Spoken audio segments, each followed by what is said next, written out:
Bueno, quería estar aquí. Digamos que este es el abordaje que tenemos nosotros con respecto a la ley estatutaria. Y realmente nosotros la ley estatutaria la vemos con un plan implícito, un plan en el cual todo está. Y tiene uno que crear realmente cuáles son las 6 cosas que dice la ley que no debe estar. Lo demás uno tiene que creer que es un plan implícito.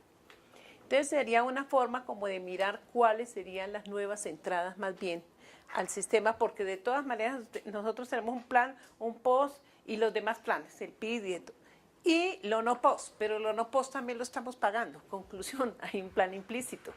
Y lo que hay que hacer es cómo lo vamos metiendo y cuáles serían las barreras de la tecnología nueva que tenemos. Entonces realmente nosotros estamos viendo la ley estatutaria de esta manera, como la ampliación progresiva de coberturas de servicios y de tecnología de lo que está entrando al país y cómo la miramos y de todo.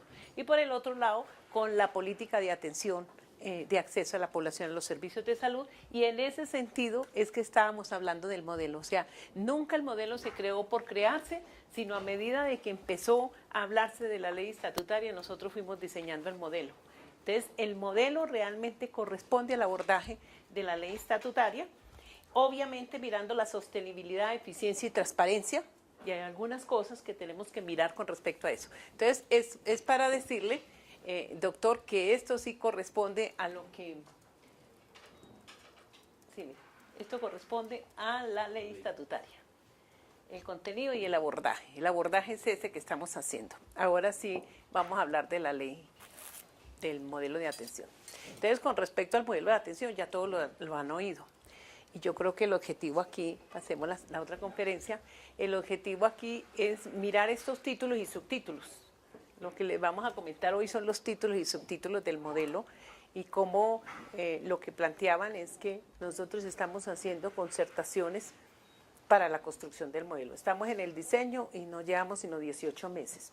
En esto hay cualquier tema que diga, ya hay un desarrollo de cada uno de esos temas. Entonces sería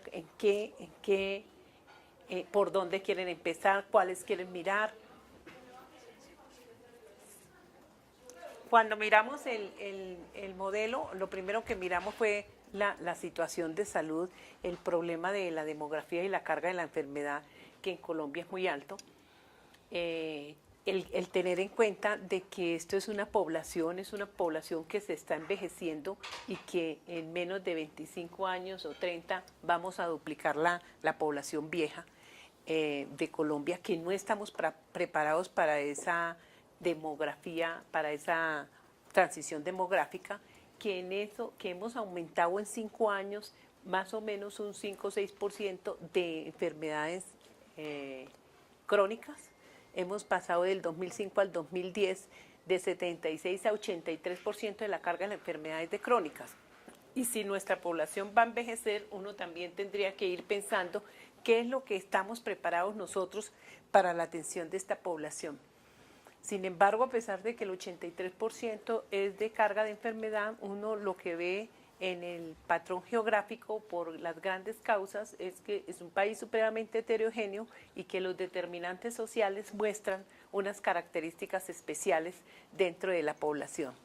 En los lugares donde hay mayor pobreza y de todo, siguen existiendo los problemas de materno-infantil, en todo lo que es el Chocó, el Pacífico, la Alta Guajira, todavía se ven la salud materno-infantil. Se nota claramente donde hay violencia y donde hay conflictos, situaciones de la población al margen de la ley, y se nota mucho las enfermedades de causa externa.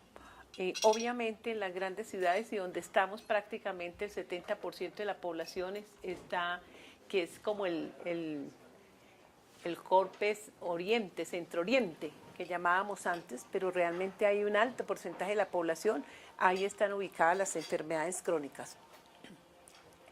También lo que hemos mirado es la percepción de la gente de las inequidades. Yo creo que aquí es un resumen de todas las inequidades que uno ve en cuanto a la presencia de las enfermedades, en cuanto a la afiliación, en cuanto al uso de los servicios hospitalarios, uno encuentra una inequidad entre pobres y ricos en percepción de la calidad de los servicios ambulatorios, los días de espera para el médico, en los días de especialización, en el suministro de médicos. Siempre lo que encuentra es uno desigualdades en la forma de ver la salud. En los controles prenatales, que uno dice, bueno, en los controles prenatales, pues es obvio que ese sí hay que hacérselo a todo el mundo. No. Si a las pobres se les hace en el 79%, a los ricos se les hace en el 92% o 96%. Existen desigualdades en todo, cuando nacen los niños, en el peso al nacer, en el parto institucional. Bueno, en el parto institucional por aquí hay un problema de los partos, que entonces ahí sí todo el mundo termina en partos, eso sí es más de la población rica. Bueno, esto para mostrarles que hay unas inequidades en todo el país con respecto a la forma a las causas mismas de enfermedad. Con respecto a la oferta de servicios, también tenemos problemas muy grandes. En una época el sector público era el 70% de los hospitales del país. En este momento somos el 30% y precisamente estamos donde no hay más.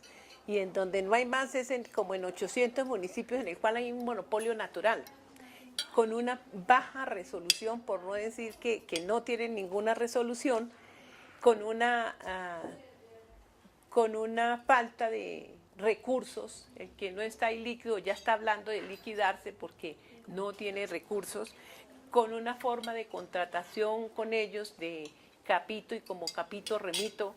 Hay muchas cosas que hacen que esos únicos hospitales en la mayoría de los pueblos pequeños no tengan ninguna capacidad resolutiva. Incluso algunos por las mismas normas que tampoco les permiten realizar tal cosa, realizar tal otra, y también hay mucha deficiencia. Eso ha hecho de que realmente haya una concentración de los servicios que yo creo que tiene que haber, que ha aumentado el costo de la prestación de los servicios.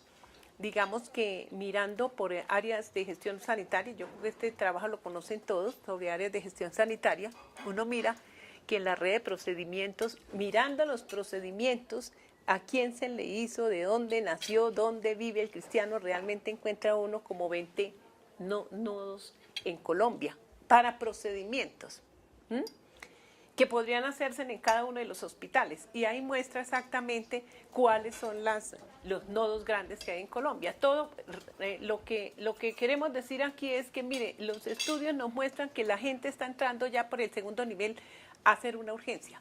Y si puede al tercero, mucho mejor. Por eso los hospitales están congestionados de cosas que realmente no deberían. Estos son procedimientos común y corriente que los pueden hacer en cualquier hospital. Y está en 20 ciudades del país más o menos, o 22. En consultas de especializaciones, más o menos 11 grandes ciudades de las 1.123. En hospitalización ya son menos, y si es de especialistas son como 6. Eso hace que esté en una congestión nuestros hospitales, en unos costos también, porque una consulta general en un hospital de tercer nivel tiene un precio bastante considerable, ¿no? Tenemos una saturación de los hospitales públicos. De cada 100 partos atendidos en el 2007, se remiten 48. En el 2012 se incrementa a 88%. ¿Qué quiere decir? Que yo siempre me acuerdo del doctor Castellanos que nos decían que los hospitales de nosotros eran parturientos. Y yo digo ya ni parturientos, porque el 83% son remitidos. O sea, ni siquiera partos atienden en esos 800 municipios. El porcentaje de ocupación del primer nivel no supera el 40%, o sea, nosotros tenemos una infraestructura en los hospitales de los municipios, las cuales ni siquiera se usan. Bueno, entonces, ante estas cosas dice uno, bueno, aquí existe un recurso humano, existe una infraestructura, existe una problemática, ¿qué podemos hacer? ¿Qué podemos hacer con lo que tenemos? Y de ahí es que empieza a surgir, venga, ¿cómo miramos una nueva forma de atender? Porque aquí se ha reglamentado en estos 20 años lo que ustedes me pregunten, sí, hay una norma para eso, un decreto, una resolución, una certificación. Pero ¿qué es lo que tenemos que atender? ¿Qué tenemos que hacerle a la gente? ¿Cómo lo hacemos? Eso nunca lo hemos hecho. Cada actor prácticamente ha diseñado su forma de atender como a él le conviene y normalmente desde el punto de vista de la gente. ¿Sí? Si SP es la que organiza, ella lo ve desde el punto de vista de cómo hace su contención de costos para prestar o no prestar el servicio. En algunos, cuando son los prestadores, también miran las mil y una forma de hacer procedimientos porque les conviene incluso a veces a algunos que haya un aumento de producción en su hospital. O sea, como decía un director de un hospital, doctor, es que esto allá nadie llega, nadie se enferma. Entonces, ¿qué? ¿Hacemos una campaña para que la gente se enferme? Porque esa es la visión que tiene el del hospital. Entonces, cada gente lo mira desde donde está. El ministerio pensando también como ministerio, venga, yo qué reglamento, y las secretarías con los pocos recursos que tienen y con la poca capacidad bregando a solucionar problemas de inmediatez que no pueden pensar en el futuro. O sea, cada cual hace lo que puede.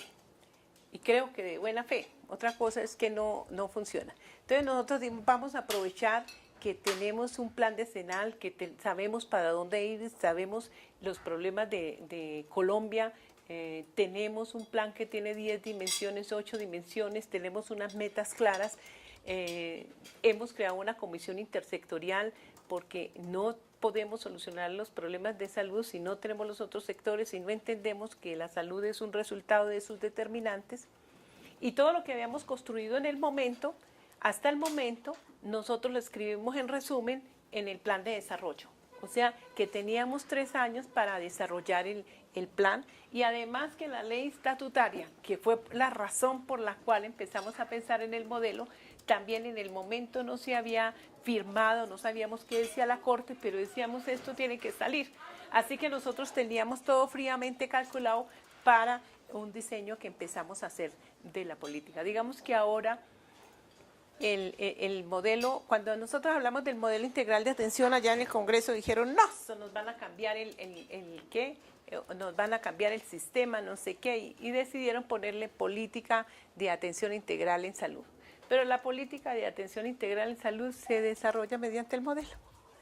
Entonces, dentro del marco de ¿qué? De lo que tenemos en el momento, tiene 2 parágrafos que no caben aquí, pero uno tiene que ver con que deberían ser en concertación con los diferentes actores. Razón por la cual creo que todos los actores, sin excepción, hemos venido contándoles y consultándoles. Casi que cada uno de los temas se ha venido concertando en lo que los actores quieren, ¿no? Digamos que, por eso le digo yo, aquí están los títulos y subtítulos y ustedes me dicen en qué quieren participar, cómo desarrollamos cada uno de esos temas, hasta donde lo hemos podido desarrollar, ¿no? Entonces, ¿cómo vemos nosotros la política de atención integral en salud? Primero, basada en la gestión del riesgo, o sea, entendiendo que esto es un modelo de aseguramiento. Un modelo de aseguramiento que ha tenido una confusión desde el punto de vista incluso de los aseguradores, que estábamos asegurando la enfermedad. Y es un modelo en el cual realmente la gestión del riesgo en salud no ha sido el eje fundamental. Entonces, como eje fundamental, la gestión integral del riesgo, basado en atención primaria con enfoque de medicina familiar, teniendo en cuenta que no nos vamos a hacer cargo de todos los determinantes de salud, mucho menos de los determinantes estructurales, pero sí manejar los intermedios y de una articulación, o sea, que nunca perdamos de vista de manejar y de tener una articulación con los sectores que nos pueden apoyar con los determinantes sociales. Y que tenemos que tener una relación íntima entre la entidad territorial, IPS y EPS. Queremos darle una fuerza realmente a la entidad territorial, a las direcciones territoriales. Cuando se habla de que falta rectoría, sí falta rectoría del ministerio y de todo, pero el ministerio tiene sus brazos y sus manos, que son las secretarías departamentales de salud y las secretarías municipales de salud. esto tiene que estar basado en una entidad territorial que tiene que encargarse de ayudar a coordinar los otros agentes del sistema para poder hacer, a mejorar la prestación de los servicios o mejorar el acceso. También desde el modelo, o sea, cualquier cosa que vean en cualquiera de los temas tiene estos elementos fundamentales.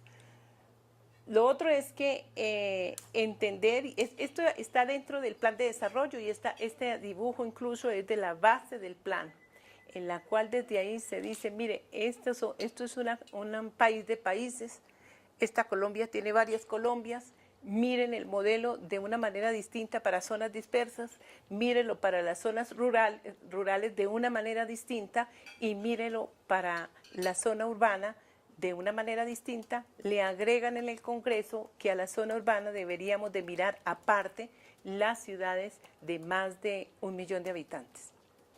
Realmente en las zonas dispersas, bueno, ahora miramos. Digamos que en atención primaria, cada vez que hemos hablado de atención primaria con cada actor, cada uno tiene una idea de la atención primaria. Para uno, la atención primaria es como la atención de pobres para pobres. Para el otro es simplemente el taller más refrigerio. Para el otro, cada uno tiene una forma distinta de mirarla. Y cada vez que hemos ido a donde un actor le hemos dicho, venga, pongámonos de acuerdo en 4 cositas, cada uno póngale lo que quiera, lo mismo que hicieron en medicina familiar, ¿no? El 70% esto es fijo para todo y cada uno póngale el 30% de lo que quiera. Exactamente hicimos aquí. En el manejo de la gestión del de integral del riesgo que nos ha tocado como capacitar a cada uno de los actores, es realmente mirarlo, cómo anticiparse, mitigar o superar un daño. Y cómo dentro de esa gestión del riesgo se hacen acciones integrales intra y extrasectoriales. Quiere decir que dentro de la gestión del riesgo estamos manejando el riesgo primario, el riesgo y no solamente el riesgo financiero que hacen las EPS. Entonces, desde ya estamos diciendo que hay que hacer un replanteamiento, un repensar. No es que eso no hay que pensarlo. La gestión del riesgo siempre ha sido así. Simplemente que hay que operativizarlo desde el punto de vista de la gestión del riesgo. Y con un enfoque poblacional y diferencial en el sentido de que uno tiene que mirar las poblaciones y los territorios, las diferencias que hay con cada uno de urbano, rural, disperso y diferenciales indígenas, negros, campesinos y desplazados. En el marco operativo nosotros definimos esto en 10 pasos. Yo pienso, doctor, que en alguno de estos elementos es que podemos trabajar, o si quieren en todos cada uno, o si quieren uno en especial, y podemos venir y conversar sobre eso. No los conté, pero son 10. Bueno, el primero es el de los territorios. Estamos en este momento en una definición de las zonas dispersas. Que las zonas dispersas, pues ya, como lo ven en el mapa, no creo que cambien. Tenemos 2, 3 estudios y los 3 estudios prácticamente nos están dando lo mismo. La diferencia son 2 o 3 municipios entre un estudio y otro. En conclusión, el mapa no cambia en las zonas dispersas. En las zonas dispersas, pues aquí está el doctor Oscar, que sabe todo lo que hemos intentado hacer. Se plantea un modelo supremamente sui generis, en el cual uno dice, no se necesita más de un solo asegurador, no se necesita más de un solo operador. ¿Cómo buscar un operador que ojalá se haga cargo de toda la operación, pero que ojalá sea un hospital universitario?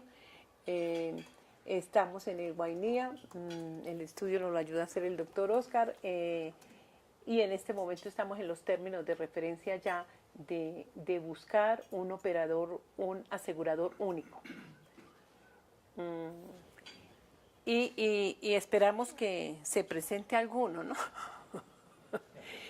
De todas maneras, en esta semana que hemos estado en crisis con este tema, el doctor Luis Carlos no está ahí, hay que definir muchas cosas.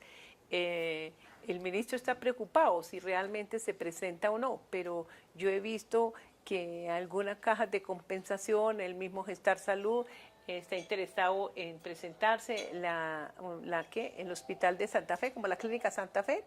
¿Quién otro, doctor? Bueno, hay una serie de personas que nosotros pensamos. ¿Cómo?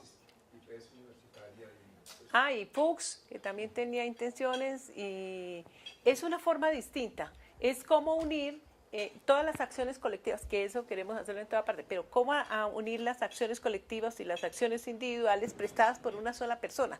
Pero, pero tres aseguradores, cada uno va que a un costo terrible a llevar una pastilla de una aspirina, pero resulta que al otro no. En el caso de Guainía, el 17% de las personas han podido asistir alguna vez a los servicios de salud. 17% de acceso a los servicios de salud. Contando todo, ¿no, doctor? Entonces, es un modelo distinto para ellos.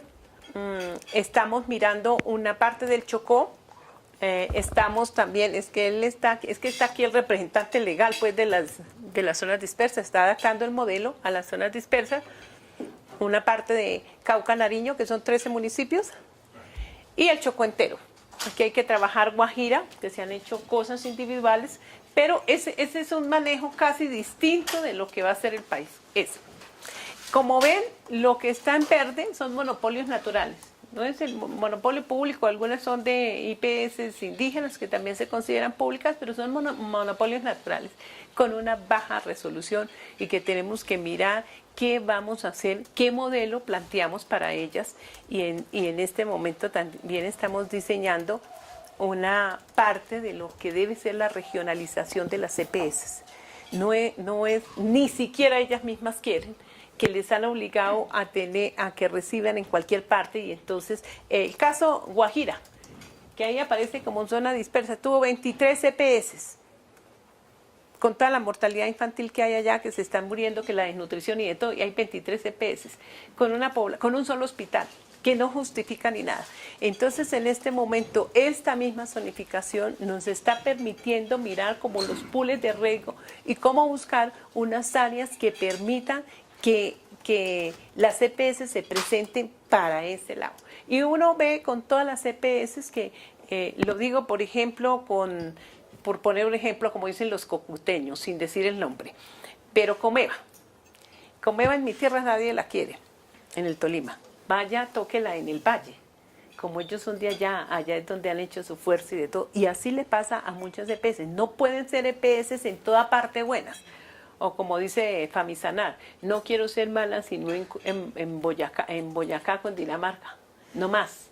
Que no me miren en ninguna otra parte. Yo tengo mi esfuerzo aquí. Entonces eso se va a relacionar con esto. El estudio lo podemos mirar y de todo. Realmente zonas dispersas, ya había dicho que son más o menos 100 y pico de municipios.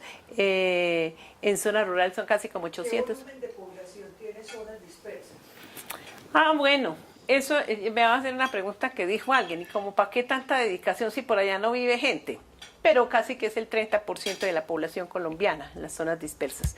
O sea, con unas dificultades de acceso, en caso de allí hay media persona por kilómetro cuadrado. ¿Sí? Hay unas dificultades de acceso. Entonces, yo creo que eso necesita un manejo. El hecho de que sean menos no quiere decir que no, al contrario, que si uno tuviera que priorizar población pobre y vulnerable, debía de empezar por ese lado. No estoy pensando en eso. Estoy pensando es en el tema porque el tema del aseguramiento funciona también el tema de grandes números. Entonces, si hay lo que me están contando en este momento, hay una dispersión tan alta de la población y estamos buscando un asegurador para Chocó, un asegurador para Guainía, un asegurador, ¿cierto? O un operador, ¿cierto? Podría ser pensar más fácil, discutible, pero Sí. sobre la mesa, o sea, porque el 30% de la población, estamos hablando de ¿cuántas personas? ¿Cuántos? 30% de 47 millones son... 7 millones. Pensar en modelos de escala, por ejemplo, porque es que la prestación de servicios necesita modelos de escala para poder superar. Sí, realmente Pensar en operadores por zonas, o sea, para las zonas dispersas, pero aún llegar a una zonificación. Sí. Pero bueno, lo discutimos al final, era simplemente... No, pero vale la pena antes de que se me olvide. Aquí hay dos problemas con las zonas dispersas. Y yo creo que ha habido un problema de inequidades, que aquí de pronto tengo el mapa de inequidades de Guainía, de Chocó y de todo. Usted dice, no, esto no puede ser. En pleno siglo XXI, con esa mortalidad materna, con esa mortalidad infantil, eso no puede ser.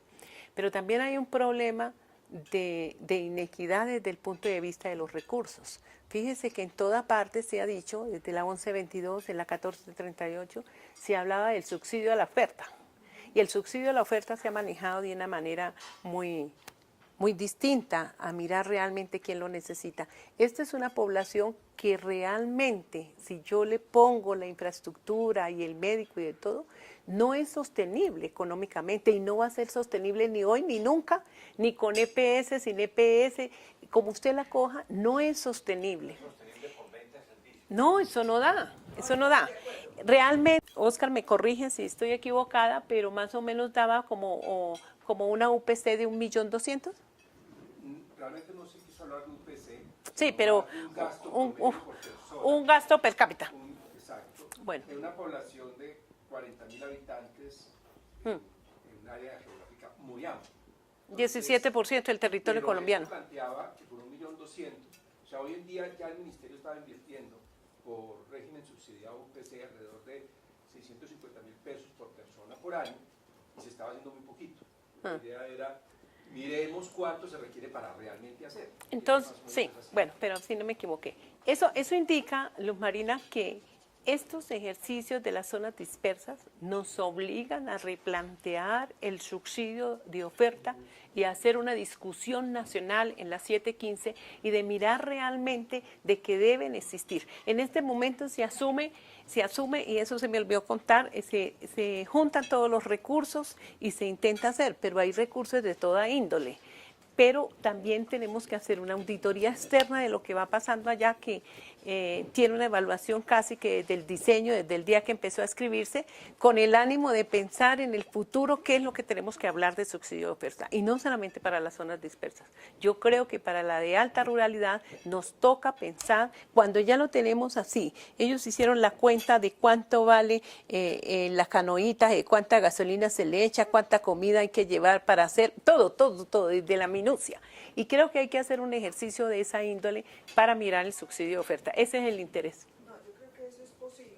Enseguida discutimos cuando plantee los otros modelos entre centros urbanos y grandes ciudades. Con seguridad necesitan subsidio a la oferta. O sea, Sí. Pero yo estoy pensando más en cómo es la estrategia, ¿cierto?, para utilizar economías de escala. Bueno. Economías de escala tanto en los modelos de prestación del servicio, ¿cierto? Es decir, un operador que pueda manejar economía de escala, ¿cierto?, en compra de insumos, en temas de tipo administrativo, contable, ¿cierto? No un operador por departamento, por subregión, sino que el modelo tiene que tener, dijéramos, porque básicamente es un tema de costo eficiente. Sí. Así tengamos que tener subsidio a la oferta. Sí, de todas. Sí. Hasta ahí dejaría Vale. pues como 2 o 3 ideas porque lo podemos discutir más adelante apenas Bueno, de plantear en el ejercicio. Pero aquí el operador sí es uno solo, pero es el hospital universitario. No es el puesto de salud. Él se hace cargo del puesto de salud, del centro de salud, del hospital de primer nivel, del hospital de segundo nivel y de todo, pero es un solo operador. Opera en red, pero es el hospital universitario. No, en red, y él es el que se encarga de todos los insumos y de todo. El Estado le cede toda la infraestructura y toda la dotación, la da en condonación. Bueno, lo otro que estamos mirando... Todavía no. El otro es el manejo de los entornos. ¿Cómo vamos a llegar a los entornos? Y en esto también llevamos unos cuantos meses, por eso le digo, cualquier tema de estos creo que hay un adelanto de lo que se ha venido trabajando. Primero trabajamos con 2 ministerios, el Ministerio de Educación y el Ministerio del Ambiente. En este momento tenemos 11 entidades, incluyendo la Presidencia de la República. Entonces está bienestar familiar, está educación, está agricultura, está ambiente, y qué entre todos vamos a hacer de determinantes y cómo vamos a mirar las acciones que hay que hacer, que ahorita miramos en las rutas, cómo definimos cada uno de los entornos y qué es lo que usted va a hacer en ese entorno para que sea una cosa manejada también desde el comité interinstitucional que hay del alto nivel.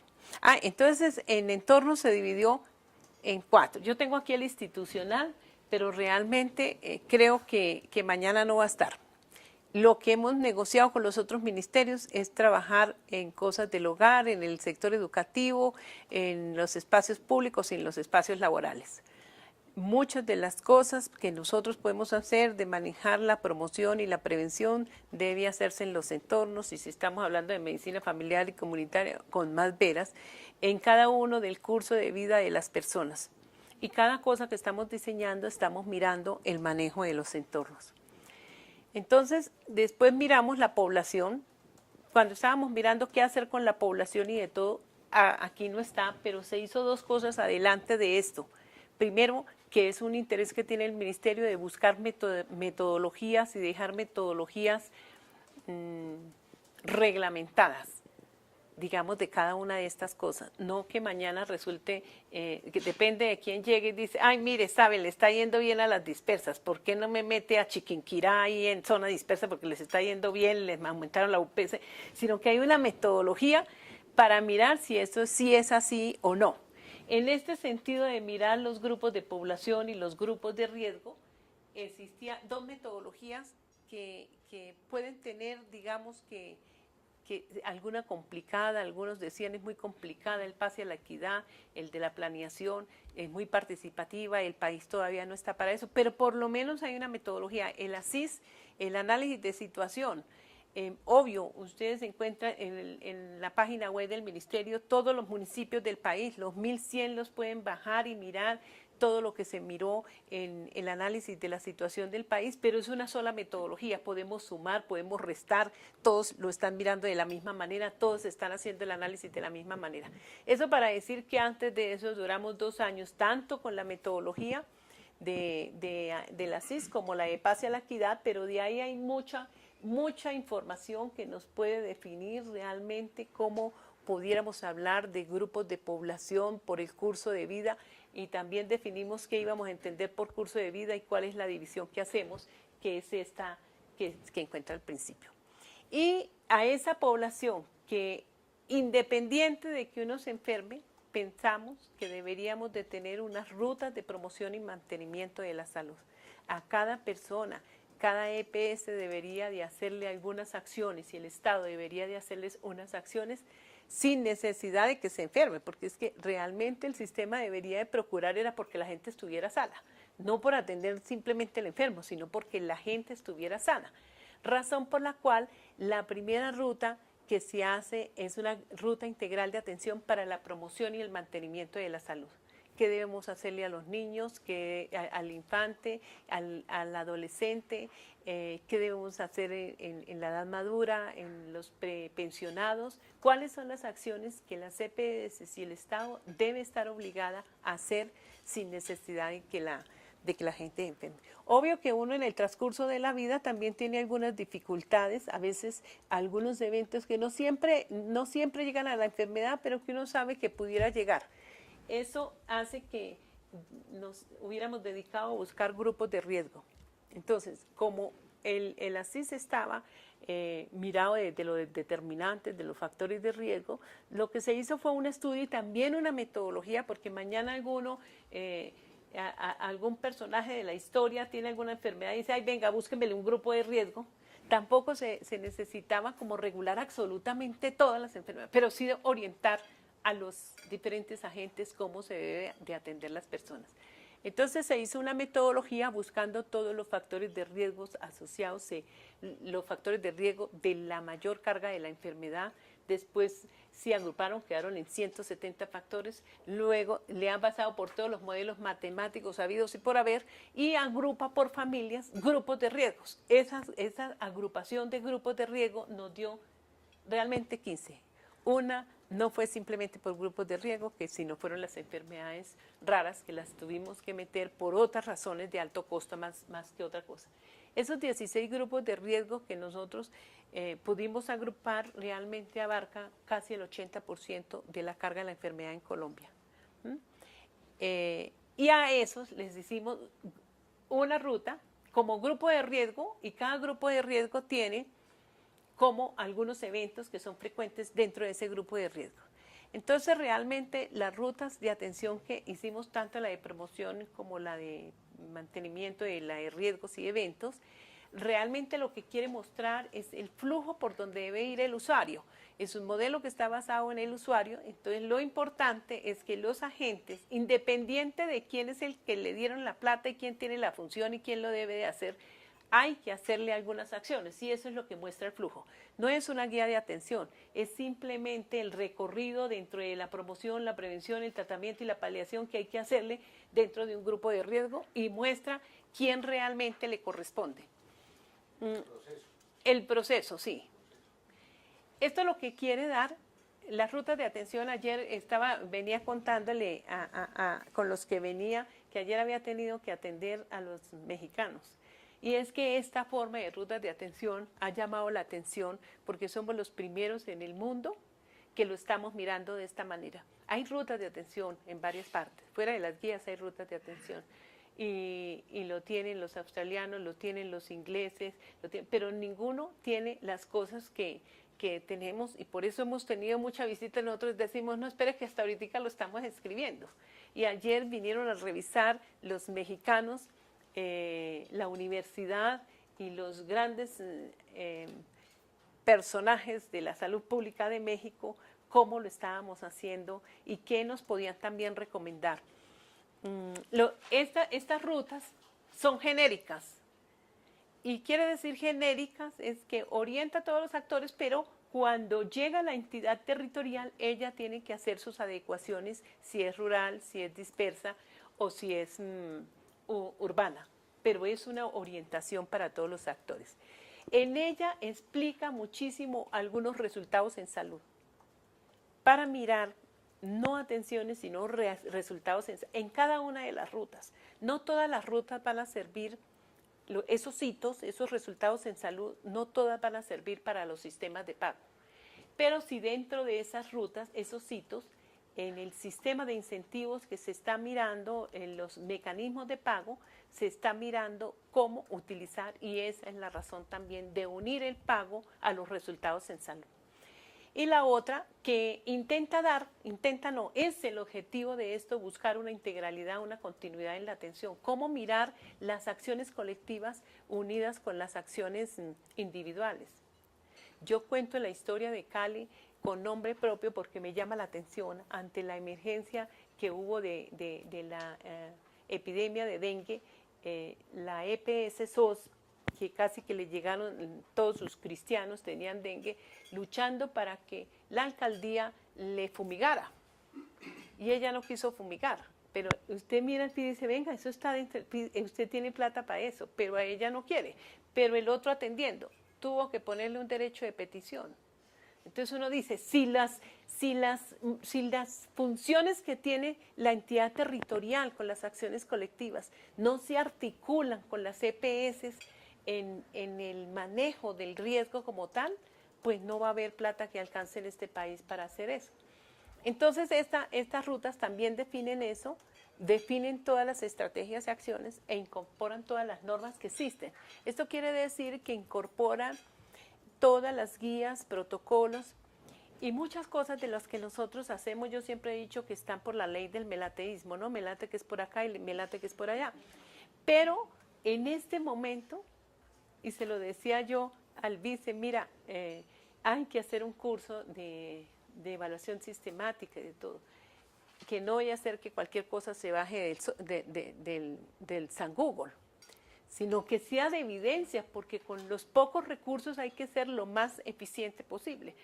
Hubo que hacer un curso especial para todas las personas de promoción y prevención para por lo menos que conozcan, y que manejen el triángulo de la evidencia, la pirámide de evidencia, y que cualquier cosa que se escriba realmente sea manejado por evidencia, por evaluaciones sistemáticas y cuando no, se utilicen expertos para manejar detalles de las intervenciones, porque uno hace de todo y en los municipios se hace de todo con todos los talleres que hacen y algunas cosas que parecen obvias, pero que realmente no son eficientes. En este momento hay 10 rutas ya, 10 rutas hechas, 7 se están evaluando y estamos trayendo el Instituto de Evaluación Tecnológica, o sea, que alguien nos mire primero si eso que se hizo está bien, y se trae el Instituto de Evaluación Tecnológica para mirar la parte técnica. Ayer con los personajes que vinieron, que ya les habíamos mandado la información, acaban de mirar la parte técnica, entramos en una evaluación interna dentro del mismo ministerio, porque todo lo que está escrito ahí, hay algo que no permite hacerlo en la vida real. O sea, la habilitación, o hay un decreto, o hay una norma. Y segundo, no existe la información a pesar de nuestro CISPRO, porque si nosotros lo vamos a utilizar como mecanismo de pago, entonces hay que mirar si ese dato lo encuentra en alguna parte del CISPRO, que no lo encuentre, eso es la segunda. La tercera evaluación que le vamos a hacer es netamente con los actores en cada una de las rutas, en lo que la gente quiera. Obviamente que estamos mirando todo lo exitoso que hay en el país, tenemos una lista de IPS exitosas manejando, no todas manejan el riesgo, y mucho menos los hospitales públicos, que ninguno, y ellos mismos lo confiesan, nadie nos ha enseñado, ustedes no vienen aquí sino a decirnos que si estamos en riesgo alto o bajo, no, que aquí nadie nos ha venido a enseñar cómo se maneja el riesgo, dicen los hospitales públicos. Pero hay uno que otro hospital que lo ha hecho bien, y tenemos de cada una de las rutas personas con un éxito en el manejo de eso, tanto de EPS como de IPS, y algunos profesionales obviamente que han ayudado, que han estado en las guías y de todo, pero bienvenidos cualquiera que quiera entrar a la validación, si en vivo y en directo, ya en terreno, eso se puede dar sí o no. Realmente la ruta de promoción y mantenimiento tiene para primera infancia, adolescencia, juventud, adultez y adulto mayor. Ese es el curso de vida. En ese curso de vida, que este es para mantenimiento, se buscaron algunas acciones, unas intervenciones del fomento de la salud, de la valoración integral y de la protección específica. Algunas que debíamos de hacer en el sector salud y otras que tenemos que buscar la articulación con las acciones intersectoriales. Por eso el manejo de los entornos, de que uno dice, no, yo lo voy a hacer con el sector, con bienestar, y va uno a bienestar y dice, venga, no, es un momentico que no tengo tiempo, eso no está dentro de mis funciones. Por eso necesitamos que desde el nivel nacional nos pusiéramos de acuerdo qué va a hacer cada uno de los sectores en buscar entornos saludables. Esto buscado desde la intervención, desde el sujeto, la familia o la comunidad. Así está descrita más o menos las rutas. En cuanto a los grupos de riesgo, realmente son esos que tienen ahí. Puede haber cambiado el nombre, porque estamos en validaciones, cómo lo escribimos. El primero, digamos que es el grupo de riesgo cardiovascular. El cardiovascular tiene hipertensión, diabetes, accidente cardiovascular, infarto agudo del miocardio. Quiere decir que a pesar de que es un tronco que puede hacer cosas comunes para prevenir la enfermedad, también si existe la enfermedad tiene todo un manejo de eso. En total son 16 grupos, pero creo que son unos 70 eventos, ¿no? Cada uno, alteraciones, por ejemplo, nutricionales. Alteraciones nutricionales, pues tiene la desnutrición aguda, pero también tiene la obesidad, pero como tronco común hay que hacer algunas cosas para evitar lo uno o lo otro. Bueno, más o menos así está. Esto en términos generales esquemático es lo que tiene cada una de las 16 rutas. Tiene todas las acciones intersectoriales, o sea, cómo manejamos los determinantes, y hay algunas que se enfocan más a determinantes estructurales y otros a determinantes intermedios, pero qué es lo que tenemos que hacer y eso en qué entorno lo vamos a hacer. Y dice la ruta, si la miran, dice la ruta, qué es lo que usted tiene que hacer en el entorno educativo, que ahí es donde están muchas cosas de las intervenciones del PID, que algunos alcaldes ni entienden bien para qué es esto y lo gastan. Ahora encontramos en el análisis que no se han gastado en muchos municipios la plata todavía en el PID, no tienen claro cómo en qué se debe gastar, ¿cómo le parece? Bueno, pero es qué es lo que tenemos que hacer y con quién. Y eso que hacemos allá realmente tiene algún valor desde el punto de vista de resultados en salud, a eso le llamamos hito. Si usted va a hacer una charla sobre qué es, o sea, qué comportamiento cambió, qué fue lo que hizo, estos son los hitos, los resultados en salud. Y aquí arriba de una vez dice, mira, ¿a quién le corresponde? Esto le corresponde a la entidad territorial y a otros sectores y de pronto a la comunidad, pero incluso algunas cosas de promoción al mismo prestador primario. le dice exactamente qué intervenciones individuales hay que hacer, qué decisiones toma, qué intervenciones hay y cuál es el resultado de esa intervención que debe de hacer. Si él lo puede solucionar, si lo pasa para los prestadores complementarios, en algunos casos hay que hacer algunas acciones muy claras desde el punto de vista de la EPS, fuera de que contrate y de que está, no, pero de intervenciones. Aquí no van sino intervenciones relacionadas con el usuario, con su familia o con su comunidad. Acciones individuales y colectivas. Y cada uno, como ve, tiene sus hitos. Esto, en cada una.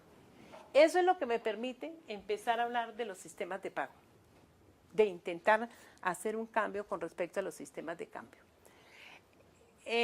Después de esto viene el prestador primario. O sea, estamos terminando las rutas y tenemos el problema de cuál es la prestación de servicios realmente que hay en Colombia, que la mostré al principio. ¿Qué vamos a hacer cuando realmente no hay más de 85 ciudades o agréguele 100 y pico?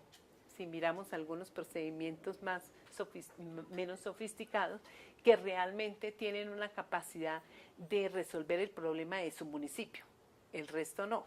O sea, ¿cómo vamos a nosotros a fortalecer un prestador? Aquí estamos hablando de prestador primario, como aquel que tenga una capacidad de resolver muchas cositas que están ahí escritas, pero que no hay un recurso humano, la habilitación a veces no se lo permite, no está fortalecido, no tiene el recurso y el que tiene no tiene todas las capacidades para resolverlo. Ese sí es el problema número uno que tenemos nosotros en el país, el cómo vamos a hacer esto, con quién lo vamos a hacer, cómo lo organizamos y creo que los cambios grandes, mientras acabamos de diseñar lo demás, va a ser el manejo del fortalecimiento y creo que los proyectos nuevos que tenga el ministerio van a estar muy relacionados con cómo fortalecer el prestador primario.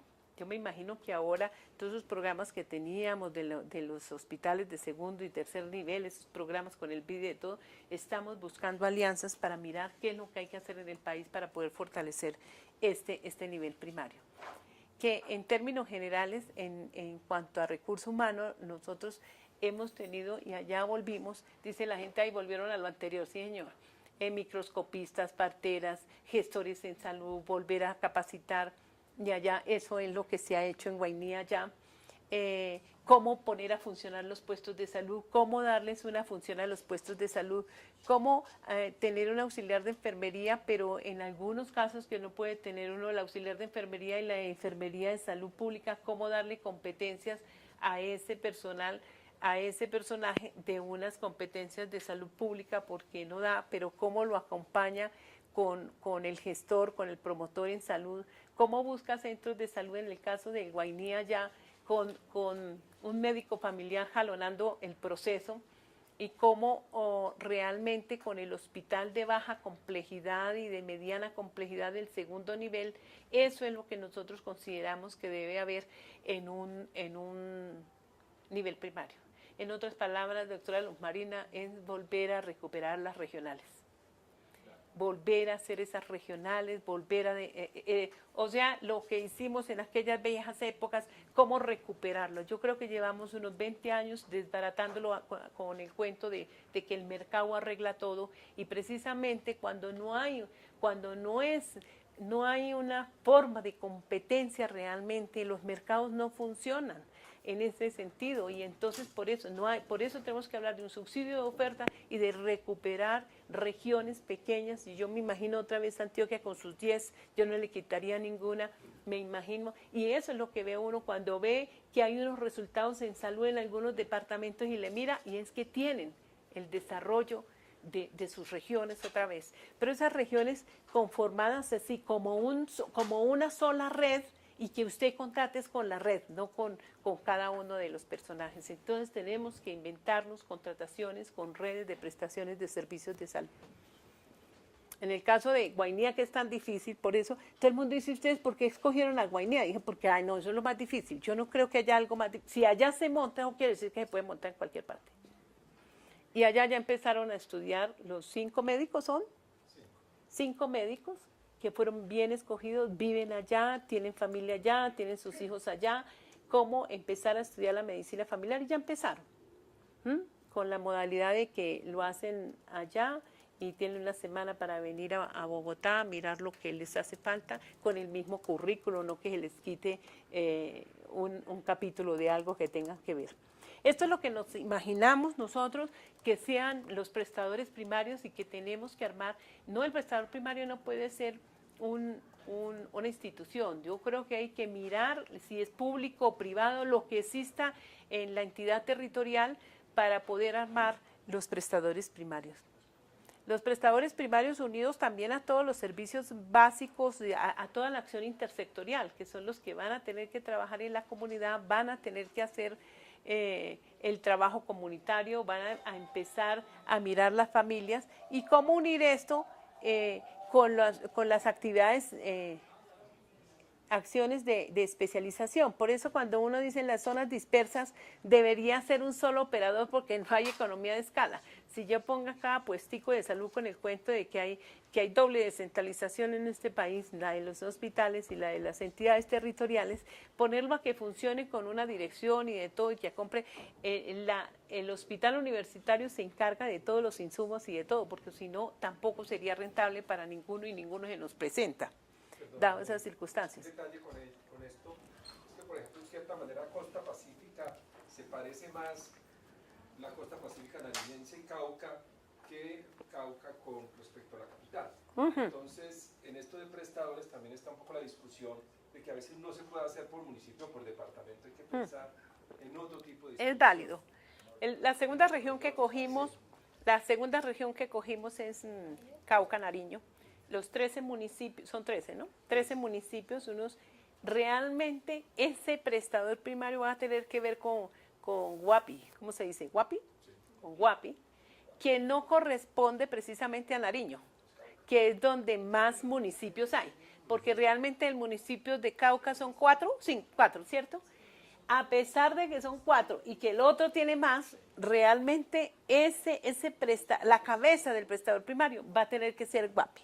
El doctor está en el estudio, pero sin el estudio uno sabe que es Guapi. ¿Qué quiere decir? Que tiene que traspasar la barrera geográfica, político-administrativa. Hay que traspasarla en algunos casos.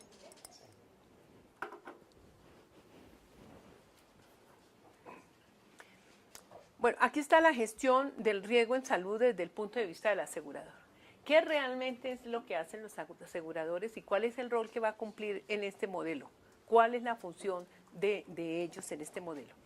Realmente los aseguradores han venido manejando la gestión del riesgo empresarial y realmente es un riesgo operativo, de riesgos de liquidez, de las fallas del mercado, ¿sí? Y a eso es la habilitación que ellos tienen. Ellos tienen una habilitación financiera, pero nosotros queremos ahorita es una habilitación técnica. ¿Realmente ese señor sabe de manejar el riesgo en salud?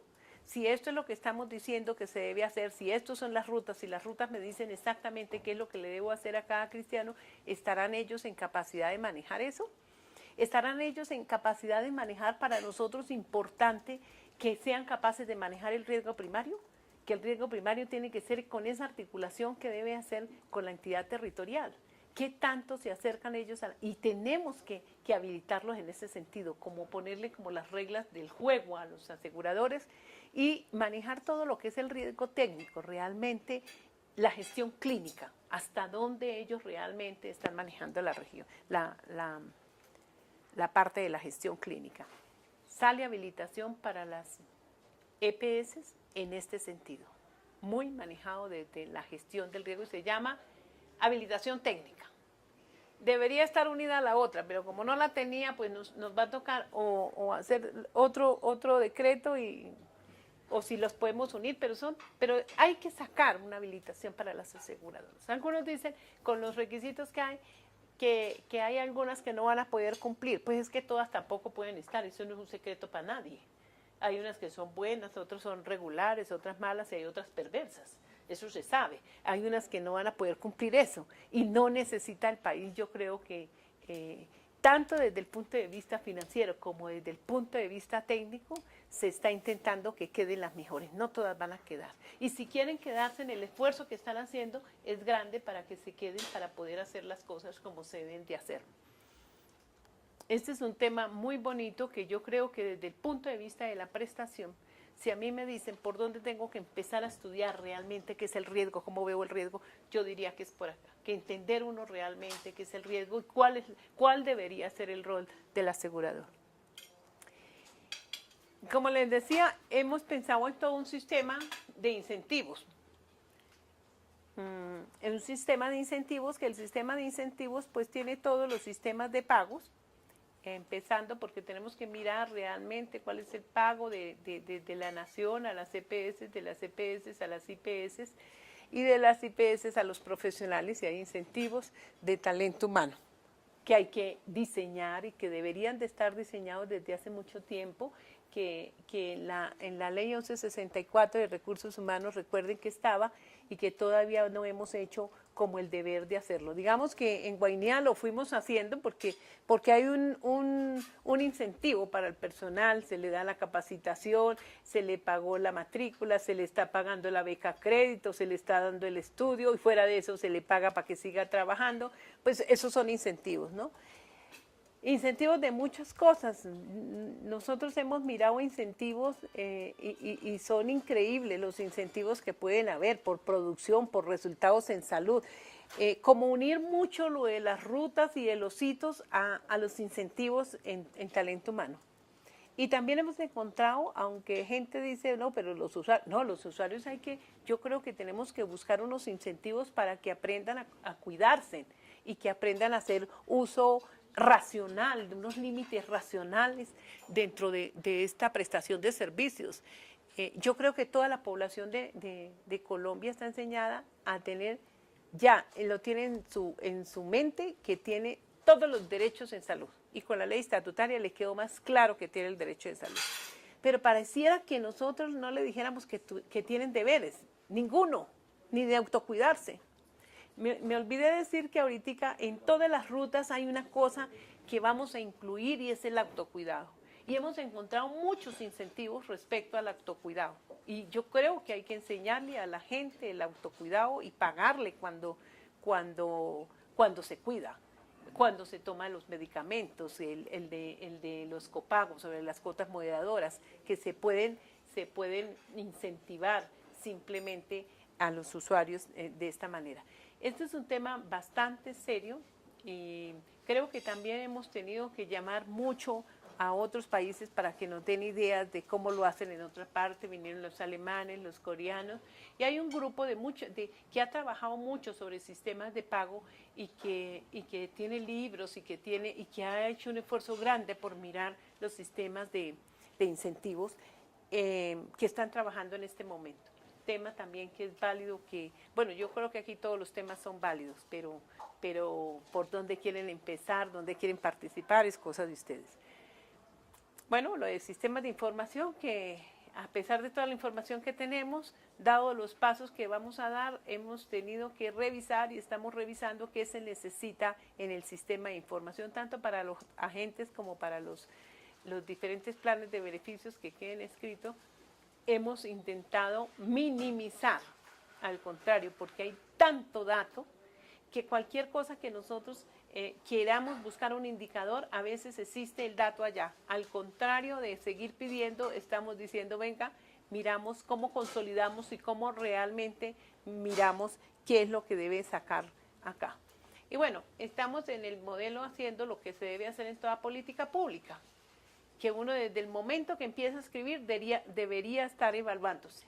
Y esto estamos aplicando la metodología que nos saca DNP para evaluar una política pública, en la cual mira digamos que la estructura, los procesos, los resultados de cada una de las cosas que uno hace, su implementación y de todo, de manera que uno pueda ir cambiando a medida que se ha dando cuenta. Además, si nosotros hacemos cualquier cosa en Guainía, habría que mirarlo con mucho cuidado, porque ese es el que nos sirve para mirar todas las zonas dispersas. Solo se hizo decreto, resolución y de todo para el Guainía. Debería haber sido para todas las zonas dispersas, pero no, porque no hemos ensayado y se está mirando, y depende de los resultados y de lo que haya salido bueno, pensamos que es el decreto para los demás.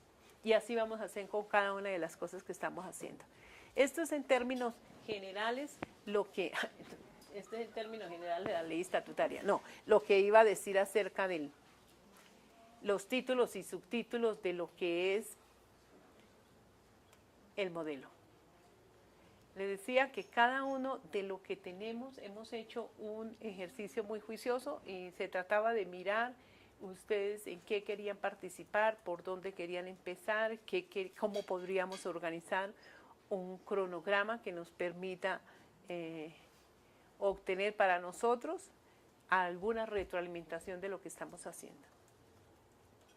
Mary, me pregunté, ¿podrías dejarla en el computador grabada la presentación como para compartirla?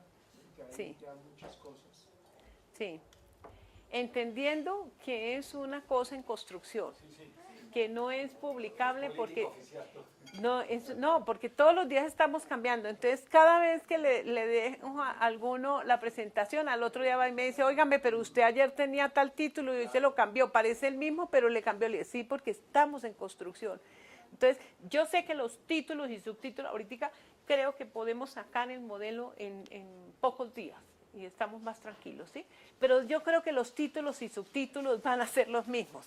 O sea, los 10 pasitos, tal vez cambie uno, porque estamos bregando a darle importancia a otro y sumamos 2 de uno. Bueno, pero en la esencia, esos son los temas que queremos desarrollar y trabajar. Que si se lo puedo dejar acá o que la deje prendida. Ay, no. Tranquila, ya.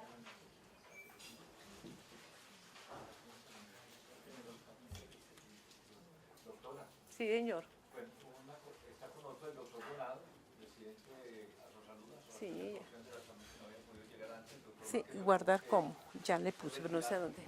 por el Colegio Médico, y no había señalado que está también el doctor Jonathan Martínez de la Asociación Colombiana de Estudiantes de Medicina. Esto es para nosotros muy importante, porque en este momento hay 2 organizaciones de estudiantes de medicina muy estructuradas, muy serias, con unos buenos liderazgos, y las estamos incorporando a las discusiones de las organizaciones médicas y de profesionales de la salud. Ojalá fuera con las otras profesiones también, para ir teniendo como preparada la generación de relevo. Eso es el primer comentario que quería hacer, que es muy importante. Muchas gracias por haber venido. Gracias. Esperamos seguir contando con ustedes.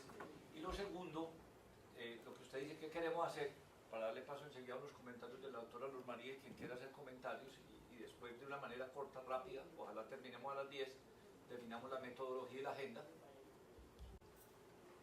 Lograr crear un ambiente de sana discusión y de creación y de construcción de confianza entre las autoridades de salud y el gremio médico y de profesionales, para que se pueda dar una acción participativa, crítica y constructiva.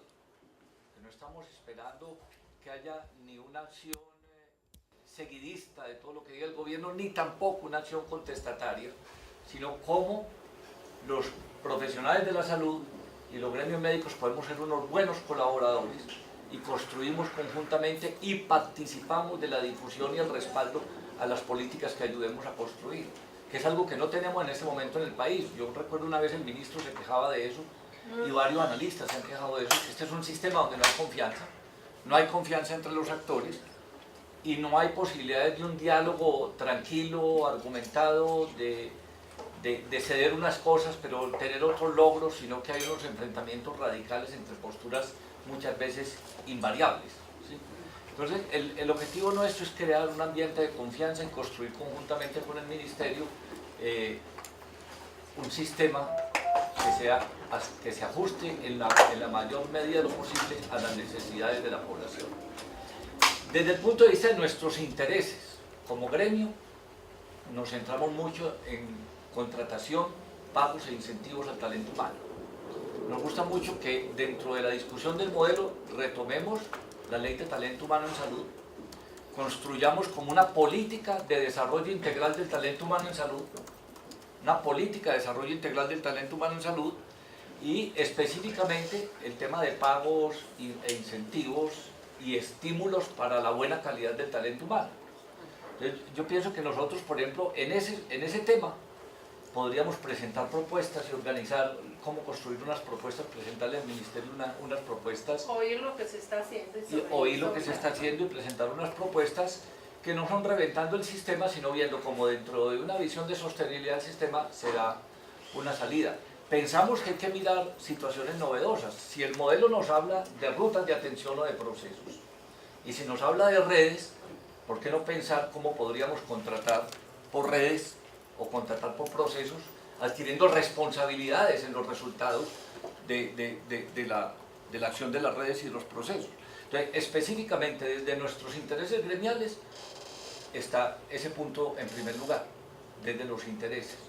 Pero también por responsabilidad social queremos participar en el diseño del modelo en su conjunto y en sus especificidades como partícipes. No pretendemos cogobernar, pretendemos participar, que eso de participar es aportar criterios.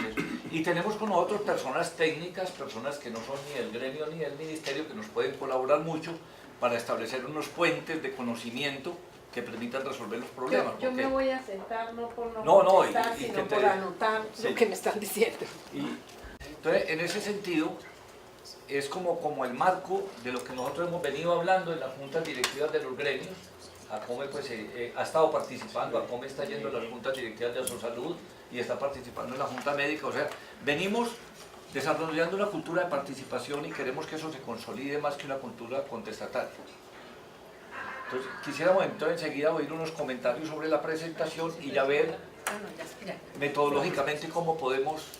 Me gustaría en la parte metodológica oír mucho al doctor Castellanos. Me inscribo En los comentarios. Bueno, ¿quién doy la palabra? Bueno, la doctora Luz María, después el doctor Castellanos. ¿Qué más? Doctor Bernal, Jonathan, el doctor Reyes. Listo. No, pues la primera impresión, yo había visto pues como las diapositivas y el esquema, pero la primera impresión es pues que hay un trabajo serio, juicioso, documentado, es la primera impresión que se tiene de la propuesta. La segunda es que evidentemente eso es una reforma, eso es una reforma, pero me gusta, es una reforma estructural. Lo que digo es que es una buena manera de hacer una reforma, porque está pensando las cosas por lo esencial. No vamos a entrar a discutir si el articulamiento es bueno, es malo, no, sino que estamos discutiendo, mire, esta es la carga de enfermedad que tenemos que responder, este es el territorio, estas son las inequidades en salud, el modelo no está respondiendo a eso, qué es lo que tenemos que resolver y que esa es dijéramos, la razón de ser de cualquier sistema de salud, ¿cierto? Responder a la carga de enfermedad, mejorar el sufrimiento, ¿cierto? Cuando no podemos ser capaces de curar y cuando somos capaces de prevenir, de mantener y fomentar la salud, pues en lo que el conocimiento acumulado nos da, eso es lo que tenemos que hacer. Entonces a mí me parece que pone el énfasis en eso. Y eso es un cambio estratégico de pensamiento que me parece muy interesante. Obviamente entre eso que es la idea fundamental y llevarlo a la práctica hay un trecho grande, porque el sistema no está pensado así, ni está pensado ni la normatividad vigente, ni la organización de los agentes, ni las reglas de juego entre los agentes están así. Yo señalo esas varias cosas. Señalo, primero, que el sistema no está pensado ahí, no ha puesto su énfasis en eso. Primera condición. Aunque, enseguida retomo lo que dice Diego, que me parece muy interesante. Primero, el sistema no había puesto su énfasis así. Puede que haya sido pensado en algún momento así, pero en la práctica ha degenerado a poner el énfasis, ¿cierto?, incluso en la rentabilidad económica. Eso es independiente de los discursos que nos hagamos, la práctica es tosuda, tanto la realidad se nos impone. No en vano las discusiones en cualquier mesa de trabajo que usted siente actores del sistema, en la cartera, la rentabilidad financiera, la insostenibilidad financiera del sistema, etc. Entonces aquí se pone el énfasis en, venga, esto es lo que tenemos que resolver, ahora sí organicémonos con lo que tenemos para tratar de resolver los problemas esenciales del sector, el deber ser del sector. Entonces yo quisiera rescatar eso, me parece pues un giro de 180 grados, ¿cierto? Creo que muy adecuadamente el Congreso dijo, eso es una reforma, ¿cierto? Pero en el buen sentido, creo que está bien, creo que eso es lo que hay que hacer. Y creo que estratégicamente la manera como se está haciendo es muy bien pensada. Es decir, porque no es entrar en el debate de la gran reforma, sino, venga a ver, acá.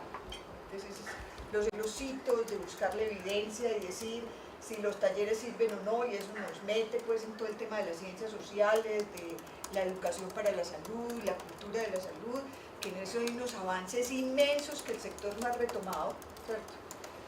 Los avances en comunicaciones, los avances en sistemas de información, en la virtualidad, que ya nos permiten decir, después de tanto es posible cambiar comportamientos o generar movimientos sociales o generar cambios, ¿cierto?, que hagan que la ciudadanía se empodere frente a la salud y hacer una reflexión juiciosa de eso, que me parece que hay detrás de eso, aunque tú no lo mostraste a profundidad, pues eso significa que ahí hay también, por lo menos, un avance y un reto de pensarlo muy detalladamente. Eso como comentarios generales. Yo diría, es muy atrevido hacer propuestas en este momento o decir estamos de acuerdo o no estamos de acuerdo. Eso necesita sentarse a estudiar a profundidad el texto que ustedes están escribiendo sobre el tema de modelo y sobre ese texto ya sí nosotros poder aportar, poder decir en esta área creemos que aquí falta, sobre todo desde la experiencia práctica, que es lo que creo que puede aportarles al ministerio, en el sentido de que eso ha sido bien pensado, pero desde la experiencia de gerenciar salud en los territorios, ¿cierto? Creo que sí, por lo menos desde la parte mía, creo que es muy importante esa experiencia y la de todos aquí, ¿cierto? Las agremiaciones médicas, creo que tienen ahí mucho que decir. La otra cosa que quiero rescatar y me parece fundamental es que el sistema ha cometido un pecado, y es que los incentivos están dados a las instituciones y no a el agente fundamental en el sistema, que es el cuerpo médico y el funcionario, cualquiera. Pues estoy hablando del cuerpo médico, hablando desde el agente primario de salud, sea promotor, gestor, enfermera comunitaria, vacunador, ¿cierto? Médico general, ¿cierto? Médico general, o sea, toda una estructura que no ha sido pensada en términos de estímulos y de centrar la responsabilidad y la capacidad del profesional, del auxiliar o del técnico, de resolver problemas específicos y que por eso recibe estímulos de tipo profesional, de tipo incentivos, en fin. Habría que pensar todo, y seguramente está pensado en el tema de personal, todo un conjunto de estímulos, ¿cierto?, en los cuales el personal se sienta copartícipe de los logros en salud y copartícipe de los agentes y de los actores en salud. En parte el éxito de muchas de las cooperativas médicas que han logrado eso, de los sindicatos médicos también, es eso, ¿cierto? Entonces yo creo que eso hay que trasladarlo al sistema y esa me parece un asunto que tiene mucha potencialidad, ¿cierto?, y que realmente nos va a permitir avanzar, si avanzamos en ese camino, ¿sí? Y si usted tiene 5 médicos o 10, va a poner un territorio pequeño y les entrega 700 personas y les dice usted va a fomentar la salud, gestionar, manejar las profesiones inter, va a tener una capacidad resolutiva para tales y tales grupos, ¿cierto?, de diagnóstico, y dice, y eso va a tener un estímulo en términos de resultados, en términos de análisis, de generar evidencia, de estudiar. Yo creo que eso se convierte en un paquete ganador, ¿cierto?, en términos de estímulos a los profesionales médicos, que hoy en día están perdiendo toda su capacidad pues, de formación en las universidades porque llegan a una coaptación en los niveles primarios que no pueden hacer prácticamente nada. Y toco los temas duros, que me parece difícil. Esto implica cambios normativos y legislativos. Tú decías, Mary, una cosa muy importante. Para cada paso de esos, hay por lo menos 10 decretos y 30 normas que impiden que eso se pueda hacer. ¿Sí? Por lo menos. ¿Sí? O sea, usted en un centro de un puesto de salud, un médico formado, graduado como médico cirujano de la Universidad de Antioquia o cualquiera de las universidades, no puede hacer una sutura, no puede hacer una nebulización para un caso de asma, ¿cierto? Lo tiene que mandar al segundo de reducir una fractura. No puede reducir una fractura, ¿cierto? No puede manejar conceptos básicos de anestesia y de dolor y de manejo del dolor, no lo puede hacer porque la normatividad se lo impide. Todo el sistema de habilitación está pensado no para resolver este problema, está pensado para otras cosas. Y eso implica que entonces hay que repensar y empezar a negociar con los gremios médicos, hacer procesos de concertación, porque mucha de la legislación que tenemos en la habilitación ha sido concertada y negociada con los grupos de especialistas médicos de las distintas áreas. Y eso supone un proceso de concertación y negociación, ¿cierto? La ley de anestesia, la ley de varias, ¿cierto? Y que las tenemos. La radiología. Todas las que usted quiera. Entonces yo creo que ahí hay un tema normativo grande. Y el último, que con el tema de la territorialización de zonas dispersas, grandes ciudades y eso, dos inquietudes, no las tengo claras, las esbozo como preguntas. Eso puede terminar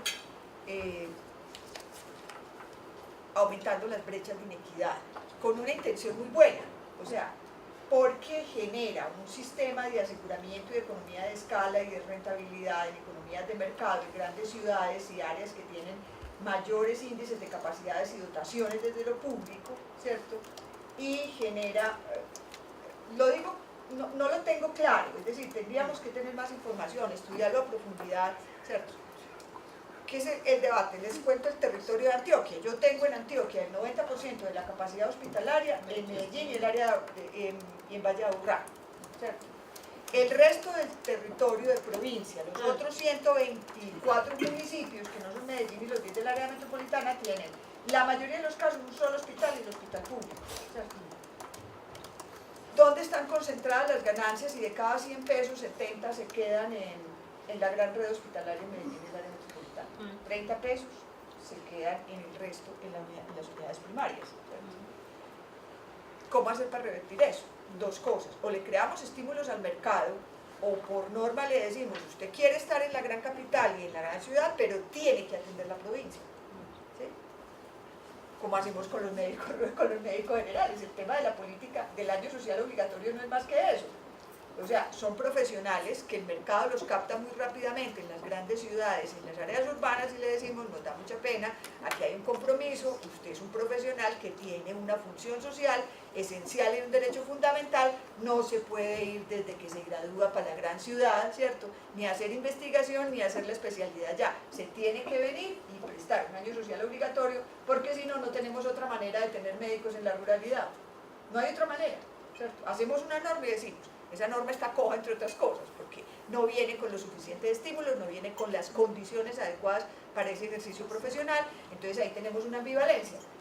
Los médicos jóvenes sacándole el cuerpo, ahí sí hacer el año social obligatorio, y el Estado presionando para que se vayan allá, porque si no, el pobre alcalde del Bagre, que me llama cada 2 meses y me dice, no tengo médico en Cuturó, no tengo médico en Claver, ¿cierto? Y tengo una población de 7.000 habitantes, ¿cierto? A más de 3 horas en lancha, ¿cierto? Con más de 3 horas en lancha y 200.000 pesos por persona para salir a un tratamiento y una prueba diagnóstica de dengue. Así, de ese tamaño es. Entonces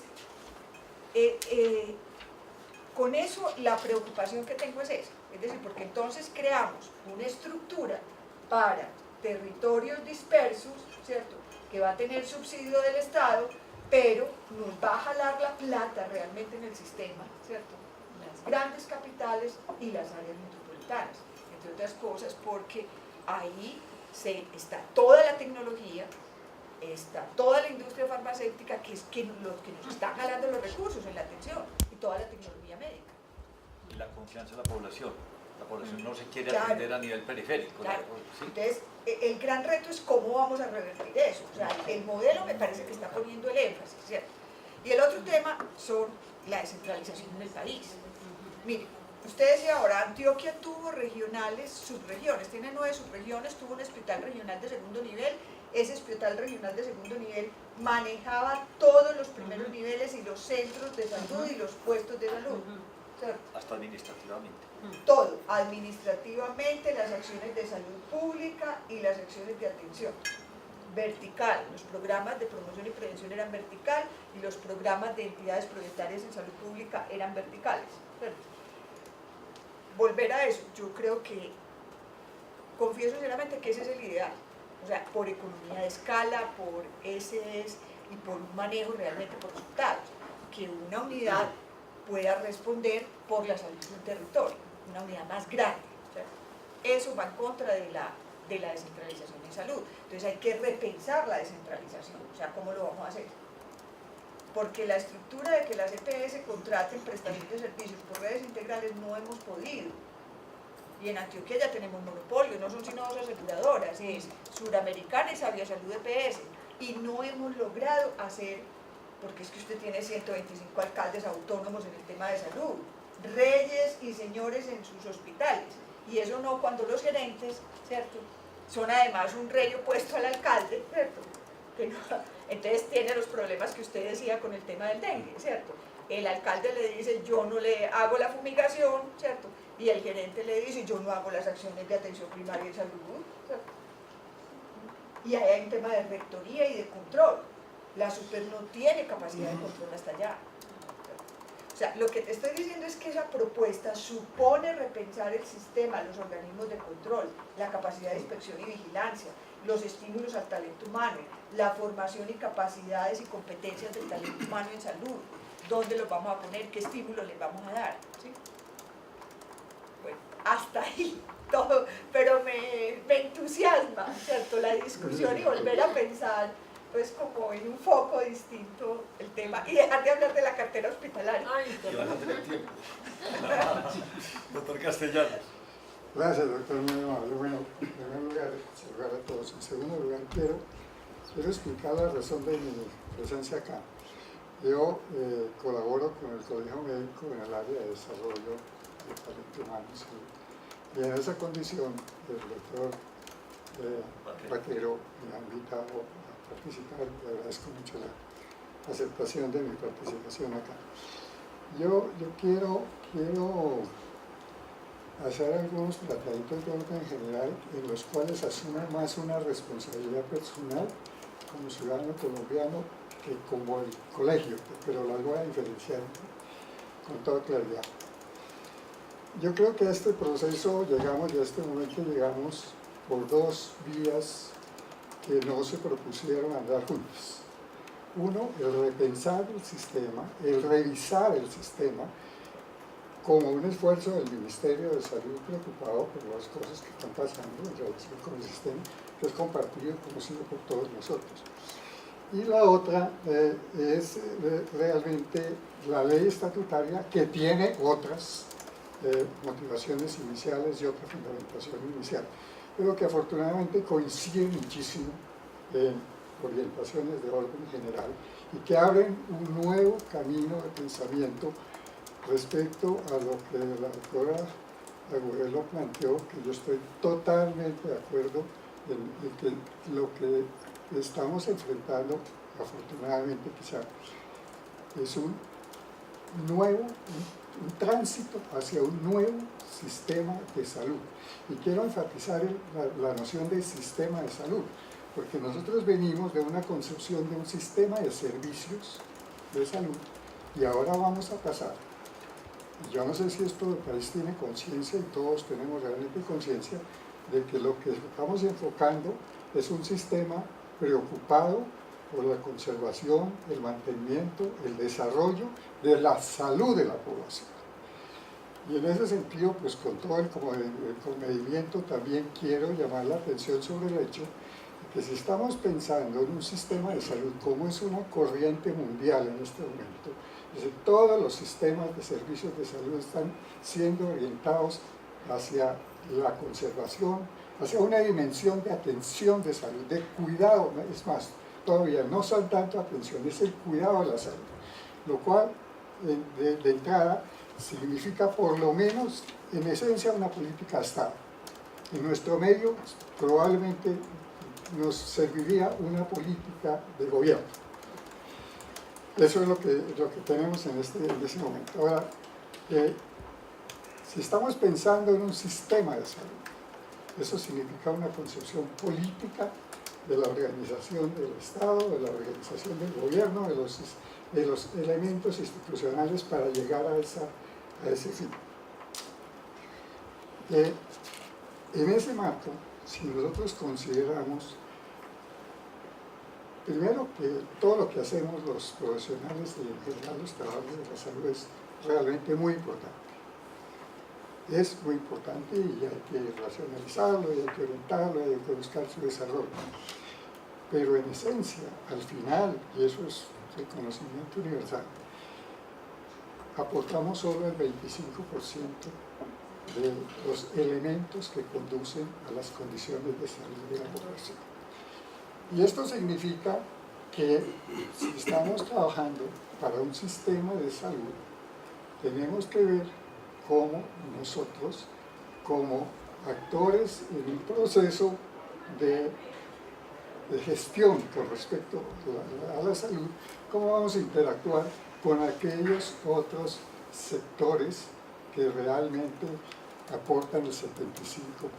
Y eso es política de gobierno, política de Estado. Entonces, ahí tenemos, ese problema no es únicamente colombiano, este es el cambio que se está dando en materia de salud en todas partes, pero bueno, mirado ya en el contexto nuestro, significa en qué medida realmente las decisiones en materia de trabajo, en materia de empleo, en materia de nutrición, en materia de alimentación, en todo lo que tiene que ver con en materia de medio ambiente, todo lo que tiene que ver con la concepción de la salud, los factores ambientales, los factores sociales determinantes de la salud y el comportamiento individual y colectivo, porque tenemos una sociedad con muchas dificultades de comportamiento individual y colectivo. Entonces, esto implica que realmente la base de repensar el sistema es muchísimo más amplia, y en ese sentido, sin que esto constituya una crítica, yo lo que quiero señalar es que con muy buena intención, el planteamiento, eso no me cabe la menor duda, el planteamiento del Ministerio con respecto a los cambios que hay que introducir está pensado exclusivamente desde el sector salud. Entonces, sí, se reconocen las acciones intersectoriales y todo esto, pero es que sobre eso hemos venido hablando desde los años 70, pero la realidad es otra. Es decir, y entonces, en ese sentido, habrá que, y vuelvo a aclarar, esto no es una crítica, esto es un señalamiento simplemente, que esa posibilidad de interacción con los otros sectores, que especialmente el medio ambiente, y claro, los determinantes sociales, por supuesto, también, pero eso hay que reforzarlo si realmente queremos producir un cambio y avanzar en eso. No quiere decir que hay que trazar una línea en este momento divisoria total, no. Probablemente este es un proceso que hay que encauzar apropiadamente y se entenderá sus etapas. Ahora quiero referirme al modelo y reconociendo realmente el esfuerzo que el Ministerio está haciendo y todas las orientaciones, la búsqueda realmente de soluciones. Yo creo que no hay un modelo, y el modelo está marcado por esta reorientación del cuidado de la salud, que tienen diferentes estrategias, como planteó la doctora Nelly, diferentes estrategias de implementación en términos de por lo menos 3 grandes rubros de localización de la población que están señalados ahí con toda claridad. No es que para el Guainía y para el Baupés haya un modelo distinto, no, hay una estrategia de implementación distinta del modelo en el desarrollo de los prestadores primarios, que entre otras cosas, la concepción de prestadores primarios es realmente muy importante.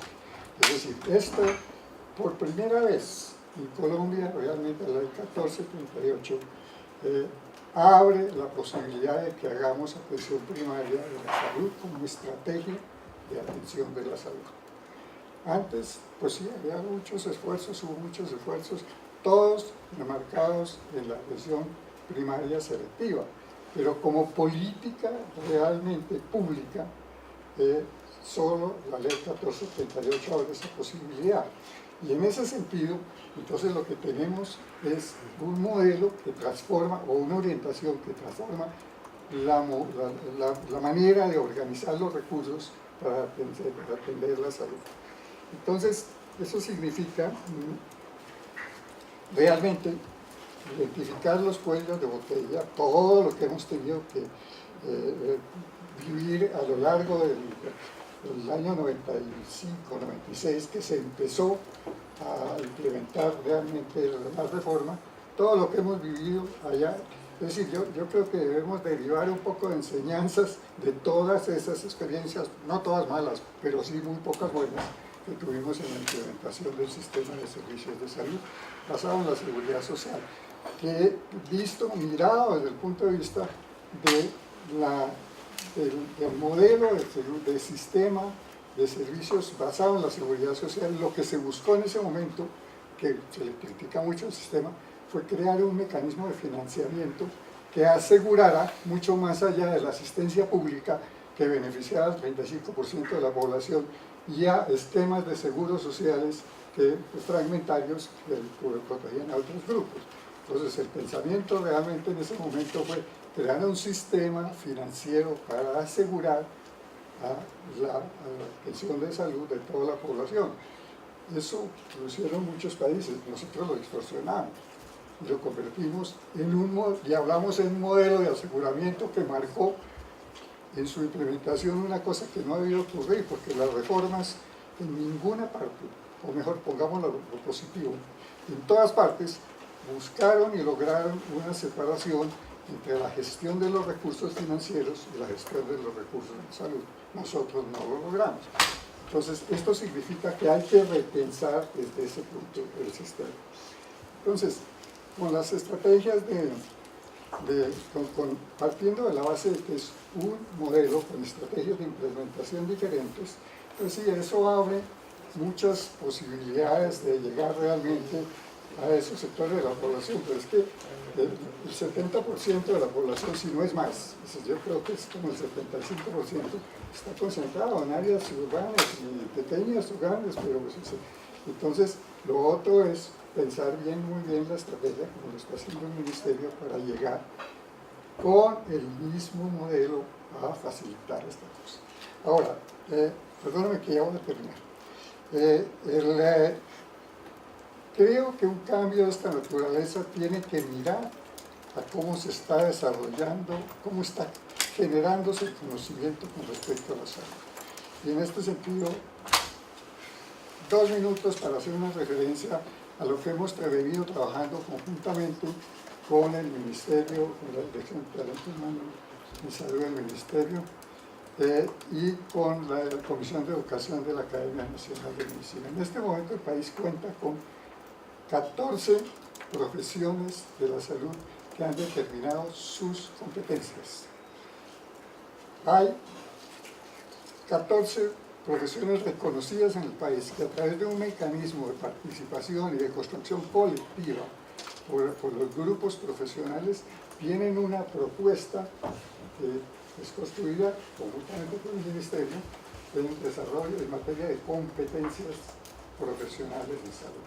Y esto significa realmente una muy importante, porque esa búsqueda de consenso, esa búsqueda de confianza que el doctor Diego menciona, de comités de apoyo del Consejo Nacional de Talento Humano en Salud, eso realmente es una ganancia.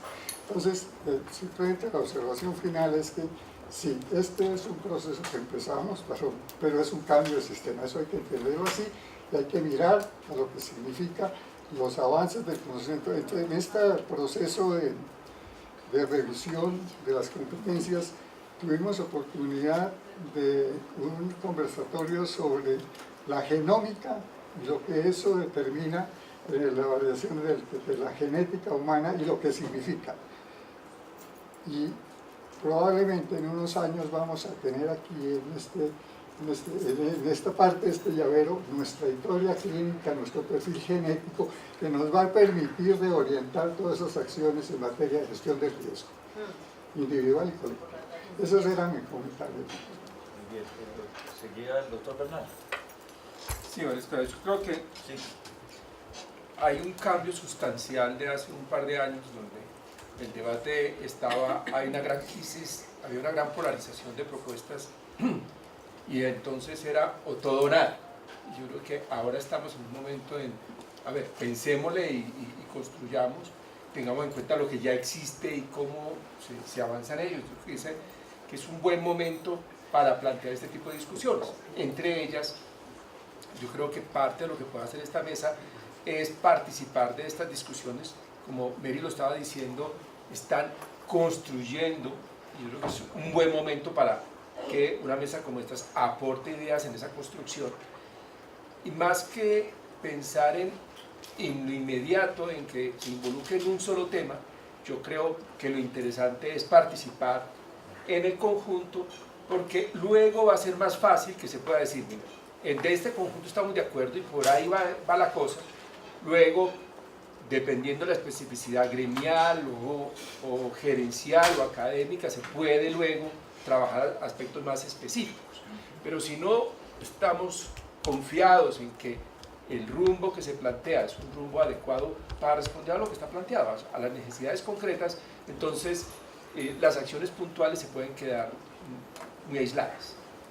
Lo segundo, realmente creo que todavía con la presentación del ministerio hay unos temas que no se tocan, o sea, el modelo realmente cuando se plantean estos 10 pasos es una parte del tema. Pero, por ejemplo, un tema tan importante como la gobernanza, en cierta manera no queda tan claro ahí, ¿sí? Temas, como mencionaba ya Luz María, de la descentralización o el tema de la corrupción, o el tema, ¿sí? Esos temas claves en la gobernanza.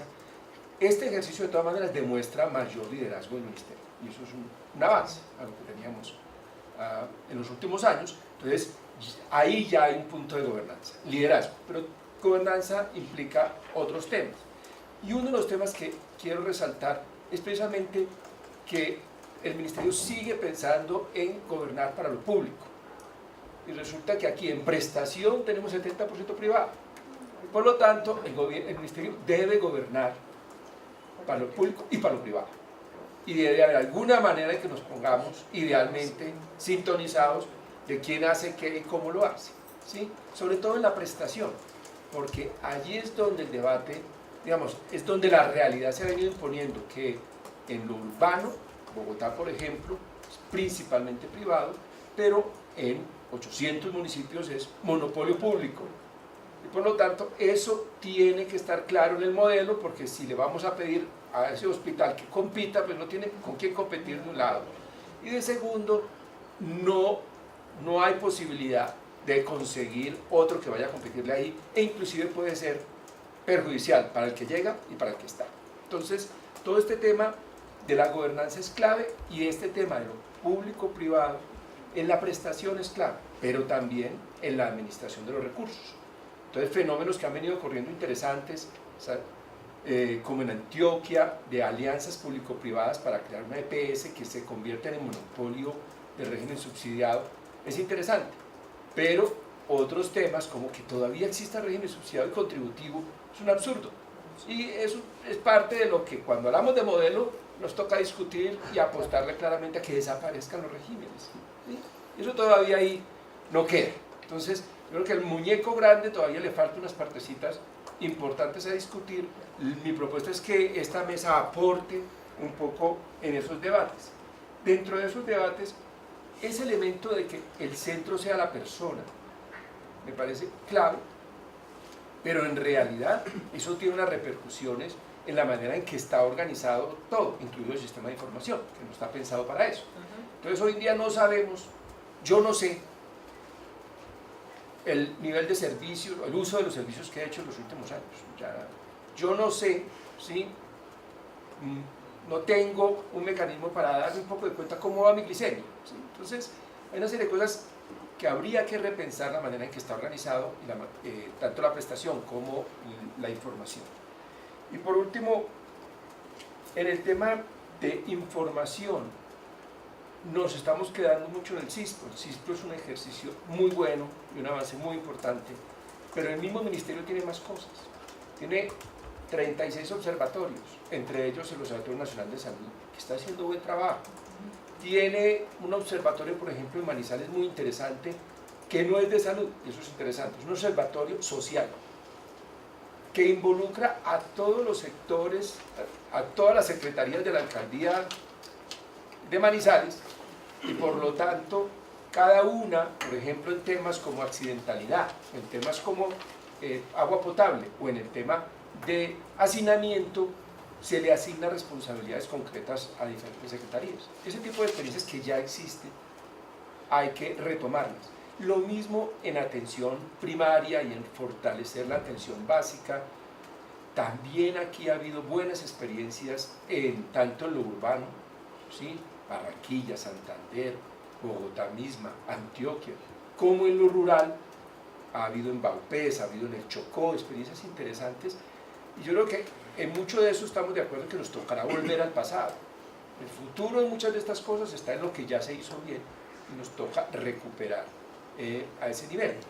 Hay un tema en esto que sí es importante y es el tema de la interculturalidad, que no se mencionó, que es importante. Entonces nos toca mirar también e involucrar a las organizaciones indígenas en su proyecto de CISPI para que tengamos en cuenta ello la adaptación a condiciones concretas, sea ruralidad, sea diferencias étnicas o inclusive prisión. O sea, una serie de situaciones implica que se adapte, pero que estemos de acuerdo o que haya un acuerdo en el muñeco grande.